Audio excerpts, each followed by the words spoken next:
2024 साधारण निर्वाचन पूर्व चलित वर्ष 4 राज्य में होगा जाउछि विधानसभा निर्वाचन। कर्णाटक, राजस्थान, मध्य प्रदेश और छत्तीसगढ़ में विधानसभा आसन पर निर्वाचन होगा जाउछि। एही निर्वाचन में बीजेपी और कांग्रेस मध्य सीधासलख मुकाबिला हेबो। आउ एहार फलाफल 2024 लोकसभा निर्वाचन दिग निर्धारण करिवो। बीजेपी और कांग्रेस मध्य सेमिफाइनाल मुकाबिलार प्रथम चरण हेउछि कर्णाटक विधानसभा निर्वाचन। एही राज्य में कांग्रेस क्षमता को आसिले संसद में सदस्यता हराइथिबा राहुल गांधी और देशर सर्वपुरातन दल कांग्रेस प्रति लोकों सहानुभूति केते रहिछि ता स्पष्ट होइजिवो। कर्णाटक में कांग्रेस भोट शेयर 2013 रे 36.6% रु बढ़ी 2018 विधानसभा निर्वाचन बेलू 38% होइथिला। हेले सीट संख्या 122 रु खसी 78 रे पहुंचीथिला।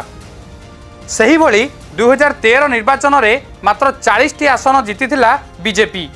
तेबे वर्तमान बीजेपी पाखरे 119 आसन थिबा बेले कांग्रेस पाखरे 75 एवं जेडीएस निकट में रही 28 विधानसभा आसन। मे 10 तारिख में कर्णाटक में 224 विधानसभा आसन पर हेबाकु जाउछि निर्वाचन।